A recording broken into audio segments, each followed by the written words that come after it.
Dia ada 3 cara. Boleh buat 2 rakaat. Yang kebiasaannya dibuat 6 rakaat. Dan sebanyak-banyaknya 20 rakaat. Pernah tak tuan-tuan buat 20 rakaat? Itu mungkin jarang ya. Saya pun mungkin ada kali 2 kali gitu lah kan. Witir, 3 witir. Paling sikit 1 rakaat. Biasanya 3, paling banyak 11. Tahajud pun itu 2, biasanya 4, sebanyak 8. Duha pun itu juga boleh buat 2, biasanya buat 4, sebanyak 12. Tahajud kan 8, kalau duha sampai 12. Jadi sembang dengan awabin ini kita buat 2 rakaat dulu. Niatnya usalli surat al-awabin ma'ahibul iman. Rakaat ini makmuman dari tanah.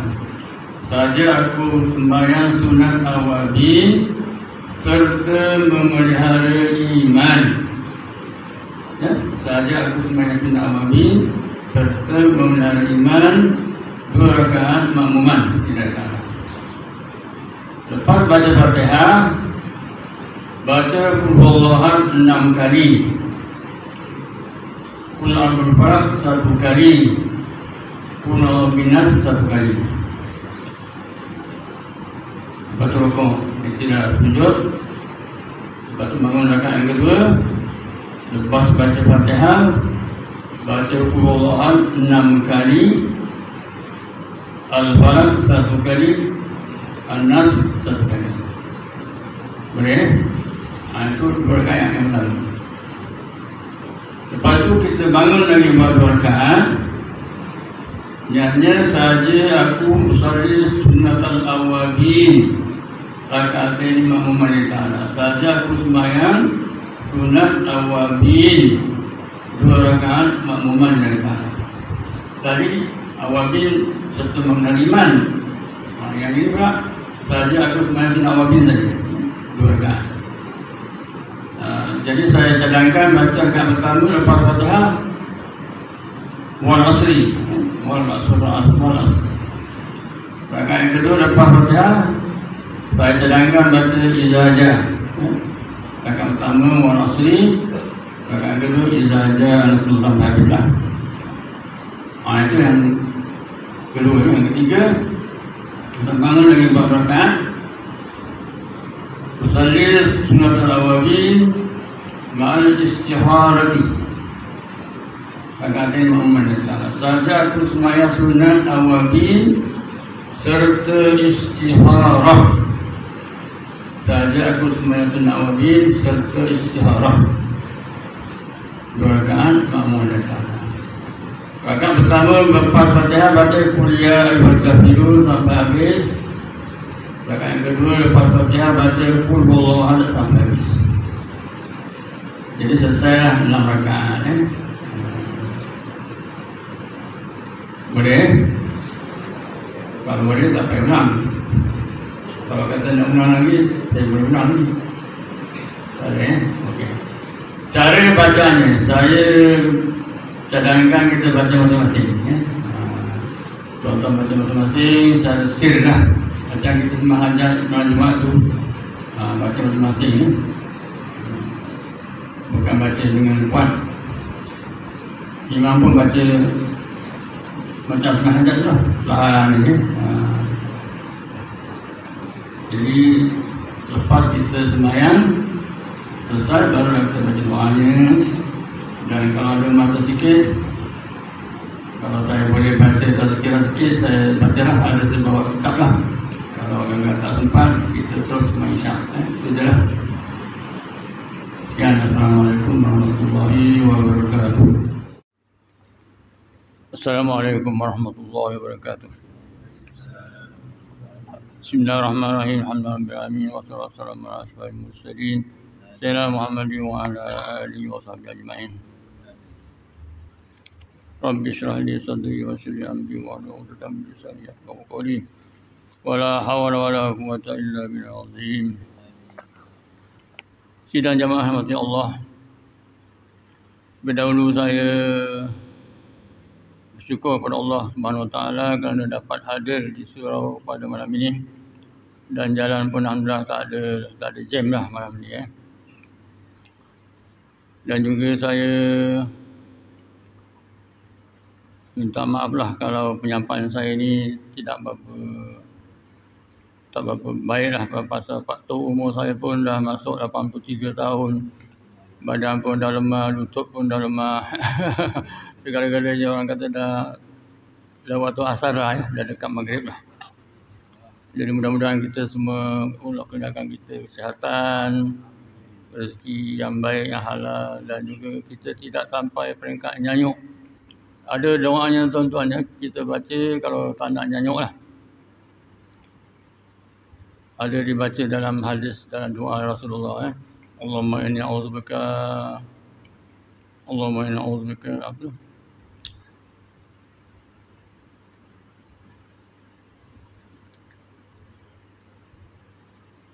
Na'udzuka min an nuradda ila arzalil umur. Mula kita baca Allahumma inna na'udzuka minal kufri wal fakri wa min azabil qabri wa na'udzubika min an nuradda ila arzalil umur. Arzalil makna umur yang paling hina, umur hina. Jadi dalam doa tu makna arzali tu makna umur hina. Umur hina ni maknanya kita dah nyanyuk tak ingat kita dah tak lupa dah. Kadang-kadang kita pergi akad sembahyang pun kita tak ingat. Kita dah belum masuk waktu kita dah sembahyang. Kita pun dah macam hilang ingatan lah. Dah macam budak kecil lah. Budak kecil pun ada ingatannya. Ini dah tak ingat langsung lah. Dia dah lupa. Kadang-kadang kita bagi makan, dia kata tak bagi makan. Kita baru bagi dia minum, tak pernah bagi minum, dia kata. Jadi dah seorang tua macam tu lah. Anak-anak pun kata, saya baru bagi makan. Dia kata pula tak bagi makan. Saya baru basuhkan, baru cebokkan. Dia kata belum basuh. Kan menyusahkan orang tu. Jadi kita berdoa lah. Kalau terkena juga apa boleh buat lah. Jadi doanya Allahumma inni a'udzubika minal kufri. Ya Allah, aku minta jauhkan daripada kufur, wal fakri, dan juga jadi fakir, wa min azabil qabri, dan juga daripada siksa kubur, wa min an nuradda ila arzalil umur, dan juga daripada umur yang sangat hina atau yang sangat dah sampai nyanyuk lah. Itulah doanya tuan. Ini doa daripada Rasulullah bukan makna dia reka-reka, ada dunia doanya. Kalau tak tahu bahasa Arab pun boleh, cakap Melayu boleh lah. Sekarang kita baca kitab ini daripada kitab Al-Kabair, maknanya dosa-dosa besar. Rupanya dosa besar ni ada 70 lebih. Jangan kita ingat dosa besar tu berzina, minum arak je, mencuri tu je. Rupanya ada banyak. Kita tak sadar. Tajuk dia memfitnah, iaitu mengadu domba. Hukumnya haram menurut ketetapan ijma' kaum muslimin, dan jelas sekali haramnya berdasarkan syariat baik Al-Quran maupun sunnah, sesuai dengan firman Allah Ta'ala, wala tuti' kulla hallafin mahin hammazin masya'in binamin. Al-Qalam. Artinya, dan janganlah kamu ikuti tiap-tiap orang yang banyak bersumpah. Orang yang suka bersumpah ni terutama macam Arab zaman dulu lah. Dekat Mekah ni kalau kita beli barang dia, sikit-sikit bersumpah. Sumpah tak ada untung. Anda tak ada untung. Anda ni pun jual ni pun saya tolong aja. Saya tak ada untung. Sumpah. Kata wallah tadi. Itulah. Jadi kita orang banyak sumpah ni, kita kalau boleh kita jauhkan diri. Jadi orang banyak sumpah ni dikira macam orang tak bagus lah. yang mencela, kemudian orang yang banyak mencela kemari dan ke sana kemari menaburkan fitnah, mengadu domba. Orang yang suka mengadu domba, ataupun orang yang memuka dua.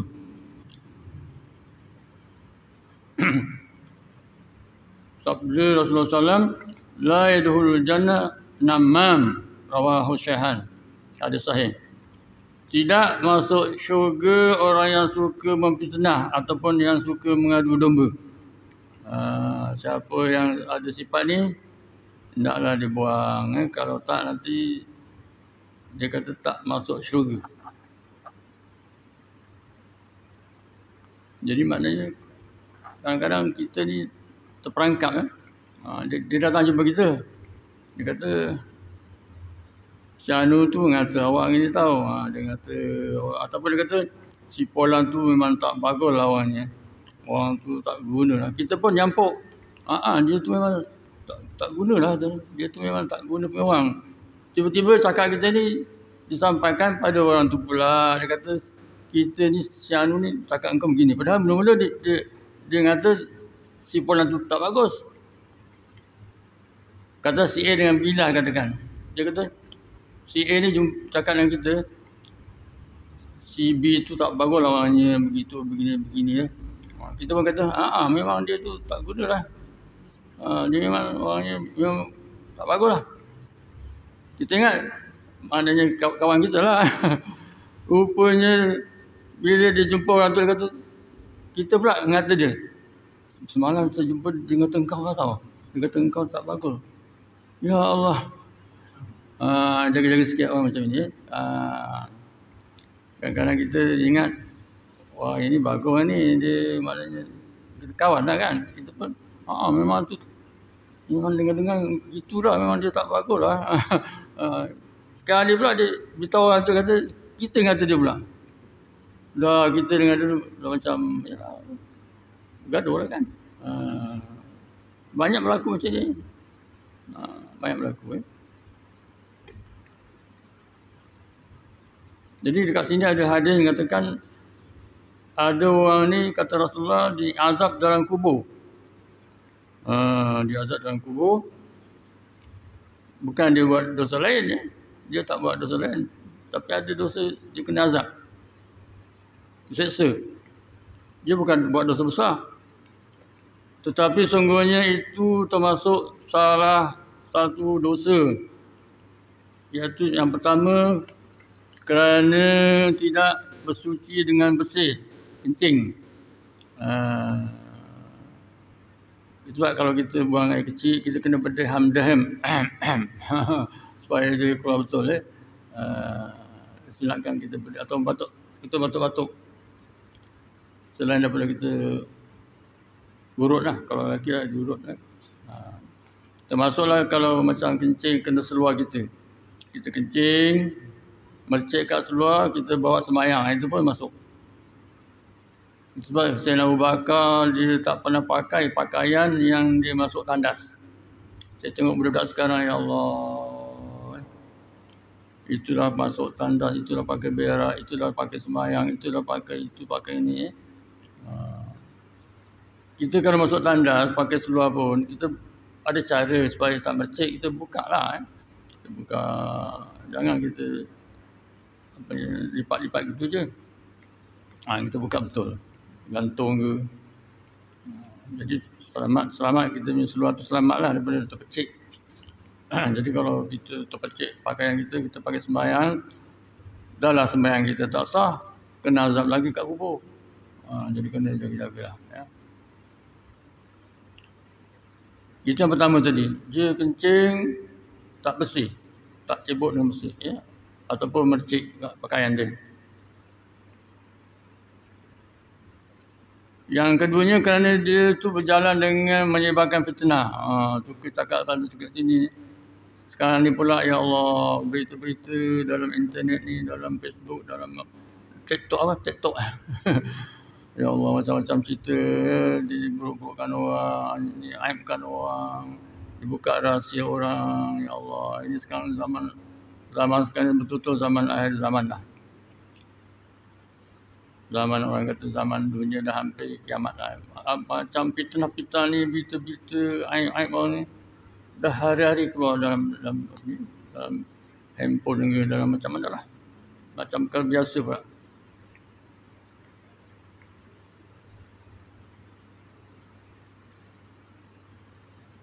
Sikit ya.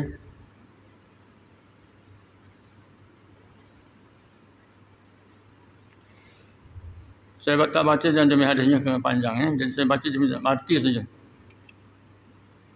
Kamu akan mendapati sabda Rasulullah SAW, kamu akan mendapati manusia yang paling buruk akhlaknya, iaitu yang memiliki dua wajah.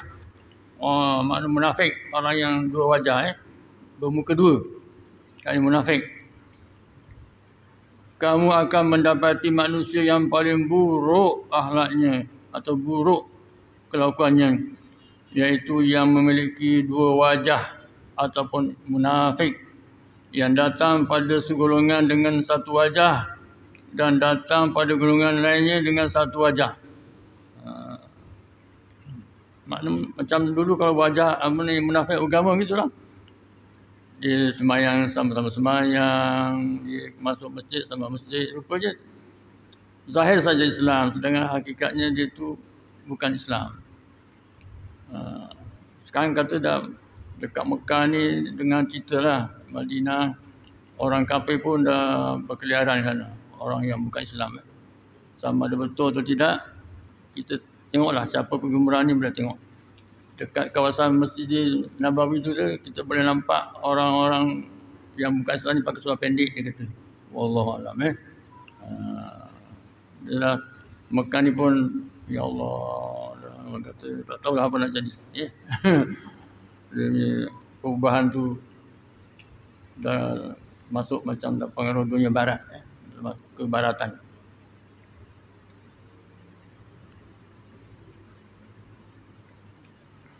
Adapun pengertian dua lidah, dua wajah tadi, dan barang siapa yang mempunyai dua lidah di dunia, dua muka kan, maka sesungguhnya Allah akan menjadikan dua lidah, yakni lisannya itu dari api neraka pada hari kiamat. Orang yang suka buat fitnah, suka mengadu domba, kalau dia tak bertobat, dia tak berhenti sampailah maknanya akhir hayatnya, dia tak pernah bertobat, tak pernah menyesal, besok Allah Ta'ala jadikan lidahnya itu daripada api neraka. Dari api neraka. Kalau lidah pun dah jadi api neraka, alhamdulillah. Bertambahlah azabnya lah, selain daripada azab disiksa dalam neraka, lidahnya pula menyala-nyala jadi api neraka. Alhamdulillah. Adapun pengertian dua lidah itu bercakap dengan segolongan dengan satu ucapan, tetapi dengan golongan yang lain, ucapan yang lain pula, iaitu tidak tepat pendirian dan bersangkutan dapat disebut dengan orang yang mempunyai dua muka, yakni munafik. Kata Imam Abu Hamid Al-Ghazali bahawa yang maksud dengan fitnah pada umumnya iaitu yang mengatakan pada orang lain, misalnya dia mengatakan padamu begini, padahal hakikatnya tidak demikian, dan ia beritakan itu terungkap.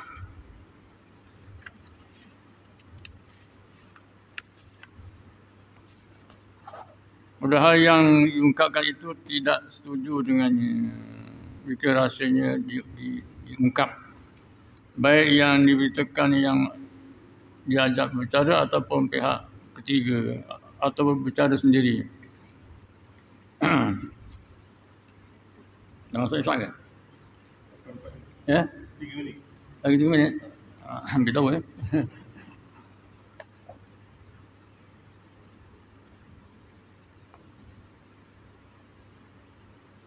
Kemudian sabda lagi ayat Quran, auzubillahi minasyaitonir rajim, istanibu katsiran minaz zanni inna ba'daz zanni is.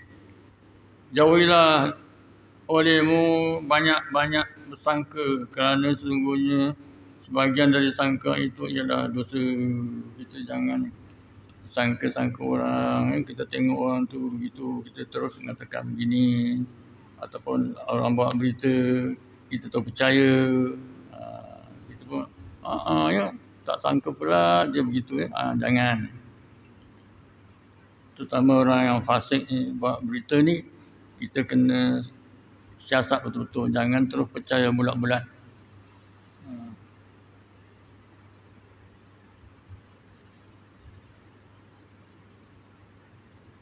Jangan ikut sebarkan fitnah itu, kerana fitnah hanya hasil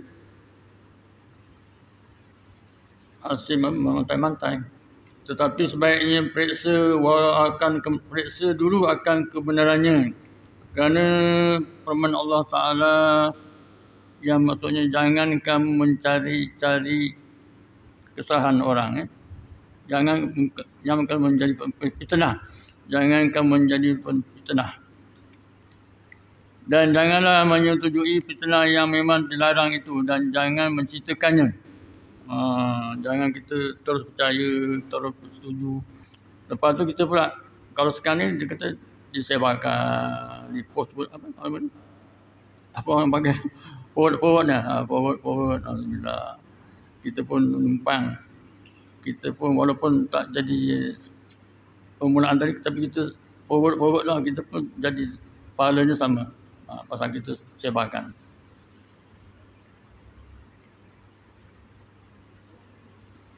Diceritakan bahawa seorang lelaki datang kepada Umar bin Abdul Aziz. Ini seorang khalifah yang begitu warak, dengan membawa berita, sehingga Umar berkata, "Wahai saudara, izinkan saya untuk memeriksa beritamu itu. Jika anda benar, maka anda masuk dalam ayat inja'akum fasiqun binaba'in fatabayyanu. Jika orang fasik itu berdosa datang kepadamu dengan membawa berita, maka selidikilah. Dan jika anda berdosa, maka anda masuk dalam ayat Quran hammazim masya'in binamin, yang kemana-kemari, kesana kemari menyebarkan fitnah."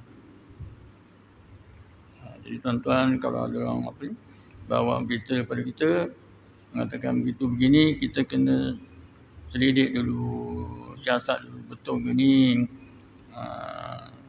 Kalau agak kita tak yakin, jangan kita terpercaya, jangan pula kita sebarkan. Jadi rasanya dah cukuplah dulu, dah masuk sampai Isyak. Saya mohon ampun dan maaf. Assalamualaikum warahmatullahi wabarakatuh.